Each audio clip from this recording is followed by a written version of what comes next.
Now, to decode this for you, this entire crime that was carried out, and to understand how it must have been carried out, I welcome my guests on the show. Mr. Ashok Sajjanhar, former ambassador, joins us this evening, along with Dr. Vikram Singh, former DGP Uttar Pradesh. Namaskar, good evening. Thank you very much to both of you gentlemen for joining us this evening. Dr. Singh, can I begin by asking you, this is bizarre, this is shocking, this is, something that is not just laughable, but also extremely concerning with the kind of crime that has taken place. Your first thoughts on it and how perhaps it was carried out there? Good evening, Shreya. Good evening, sir. This is audacious to say the least, and he was keeping very good company like that of late Chandra Swami and also Adnan Koshagi. Then Hawala was the natural fallout. The spills of crime, spills of fraud. Of course, they were agreed, and this was greed personified. You have the audacity to be the brand ambassador or the high commissioner of non-existent countries and flaunting their passports and then promising jobs and also transferring funds right, left and center. Having flashy cars, you really have to have nerves of steel to indulge in the crime and criminality of this type. I have known frauds. I have known those indulging in 420 activities, but the brazen manner in which he flaunted himself to be the brand ambassador of non-existent countries, you really have to have nerves of steel. Which is what I wanted to understand from you, Dr. Singh. Have you seen something like this in the past, a fake embassy being operated? Not a fake embassy, but fake ambassadors very much, and not one, but by the dozen. And you go to Delhi and you'd find so many such type people, you could make out that they don't deserve to be a peon in any embassy, and they flaunt themselves to be. And the giveaways are very good. The fake number plates, then no, His Excellency would write His Excellency before his name on his visiting card and distribute it like as if he's flashing his playing cards, and then distributing his visiting cards with obnoxious degrees. And when you talk, the first few words are orchestrated, but the sixth word lets the cat out of the bag that he's absolutely a man of straw and has no depth. The police have a job at hand. They should identify all such mushrooming embassies right here and there, because such embassies cannot grow without, of course, the ignorance of the police or perhaps the passive connivance of the police. In either case, the police need to put up their act together. Absolutely. Ambassador Sajjanhar, this must be sounding extremely bizarre to you.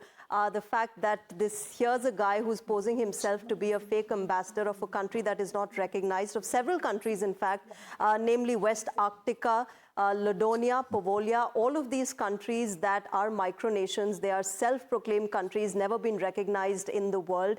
And for somebody to be posing that way and have forged External Affairs Ministry documents, passports, CD card number plates, which are only specifically used by embassy officials.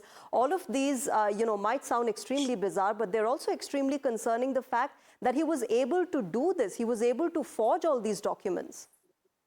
No, absolutely. Thank you very much, Shreya. I quite agree with what Dr. Singh has said and what you have said, because this is absolutely unbelievable that he could do it and he could get away with it. I think really the police, meaning this is a case that has come up. And as you said right at the beginning, meaning if it was not so serious, it would be a matter of great mirth and, you would laugh at what he's been able to do. But the fact that he's been able to get away with it, and what the potential for mischief, because when you're traveling in a CD number car, then what it has, it has diplomatic immunity. It has diplomatic privileges. You might be carrying drugs in that, and you will say that this is a CD number plate. No, if on the face of it, prima facie, if it is evident, okay, you have your diplomatic card or diplomatic passport or something on which it is inscribed, the police will take it at face value. They are not going to sort of question. And then very intelligently, the names of the countries that have been selected, West Arctica, so okay, you think Arctic is something that I've heard about earlier. So maybe West Arctica is also something related to that or something. Or Londonia, okay, London, yes, I mean, that is it. Maybe there is a country also by that name. So, in that sense, he is being wicked, but he's also used that intelligently. And then in terms of money laundering, transferring, in terms of, what I'm apprehensive about, that all the, the hawala rackets and everything that goes on. Dr. Singh will know better about all these things. We don't come into such straight and direct contact with all these things. But I can just look at the potential of its misuse in terms of transportation of drugs, in terms of taking things from one place to the other without any investigation taking place. And that he could do it in such a brazen manner, in such an audacious manner. I think first thing is that it has been located. The police should be able to find out how long has it been going on, because how that long, would and the kind of people that have been involved in it. Dr. Singh, of course, this kind of a crime reflects the vulnerability of people around, also the fact that they were ready to believe somebody like him for, the kind of crime that was taking place. But like you mentioned, and I'm glad you mentioned that, the connivance of the people involved in this entire systemic crime that was being carried out. As far as that is concerned, how do you think that can be tackled with? Because obviously here's a rented bungalow that is being used as a fake embassy.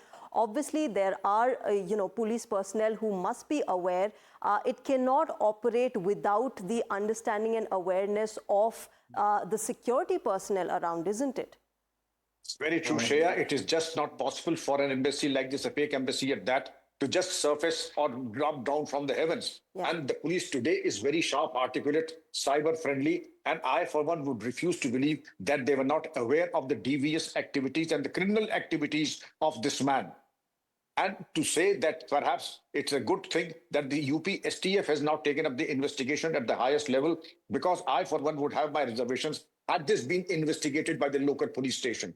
The local police station was either too dumb or too complicit, or both. In either case, they did not have it in them to investigate this man. And therefore, I would say STF would thoroughly interrogate him, put him through a lie detector test, understand the cash flow inflow. And if there is another dimension of human trafficking, fake jobs, which I'm sure there would be, and then the use of CD cars to transport not only the surplus cash and also the hawala money, as also the drugs and other contraband.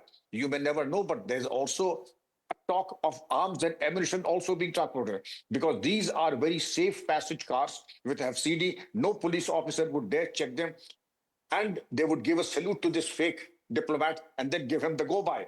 Therefore, I would say it is good that the STF is interrogating all his antecedents, his tax returns, and his foreign trips, his associates, and whatever income tax returns he may have submitted. That needs to be investigated, and his properties too, Shreya. It is a long drawn-out investigation with the help of chartered accountants and also the real estate agents, totally combined into one, and there may be a scope for the ED also to take up the investigation.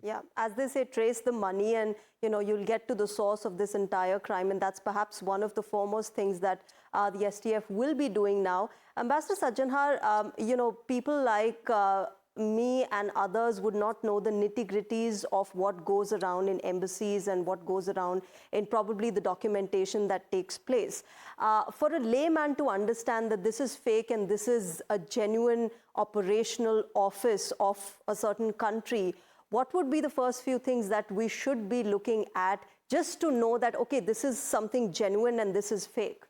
I think the first thing that really would come to my mind is that if there is a diplomatic establishment, even if it's an embassy or a consulate general or whatever it is, there has to be some regular security police presence outside that. And you would see that, outside any embassy, it is the Ministry of External Affairs, Ministry of Home Affairs, together the government puts up security for all these embassies and for all these consulates. Now it might not be available there at the residences of all the officers, but definitely as far as the heads of mission are concerned, ambassadors are concerned, they definitely would have regular government authorized approved security. From the Delhi police personnel would be there, and they would be guarding and they would be providing security. So that is the first thing that you have to look at, that if you are masquerading as as an embassy or a consulate general or something, that is something you have to. Otherwise, an individual can go out, and as Dr. Vikram Singh was saying, you print your cards, you print your letterheads, meds and sort of, go ahead. The other point, Shreya, that I would like to make, in addition to what Dr. Vikram Singh said, all the investigation, he cannot have been acting alone. Yeah. He has to have some very important and some very powerful benefactors and people who are, he was not acting for himself. He was delivering services to other people who are very powerful people.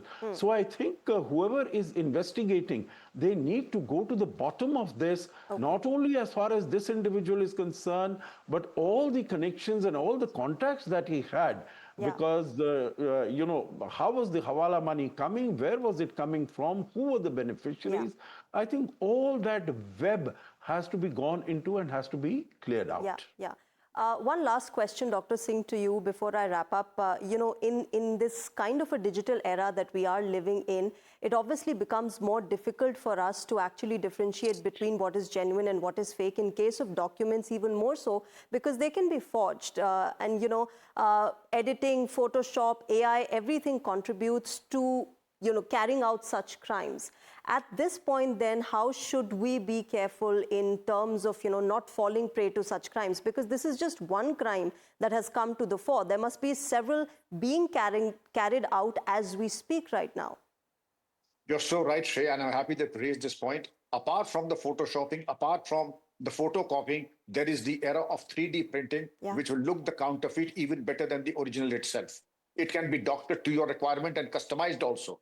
Therefore, my advice to anyone before you get a document or an offer letter or a lottery reward intimation, please do your homework well before you land yourself in a bigger trouble. Because there any number, I'm sure all of us must have received that you have won a lottery, or that I'm a widow and I'm on my deathbed and I want to pass on, say, $80 million to you because you have a reputation of being. And before we succumb to these kinds of traps, and also the fact that somebody is flaunting a hook, before we swallow the bait, to do your diligent homework, to cross-check, and never disclose your bank account, don't receive any OTP, don't disclose your mobile number, and of course, they should be sent into the garbage unless you're doubly sure that the origin and the channel from which you receive is authentic and genuine. All right, we'll leave it there. Hopefully, the police officials and the security authorities of our country will be able to nab such criminals, and all of us will not fall prey to it. We have to be careful, ladies and gentlemen. Thank you very much to both of you, Ambassador Sajjanhar as well as Dr. Singh, for joining us and making us understand how we can be careful and how this entire crime was carried out. With that, viewers, it's time for a short break. We will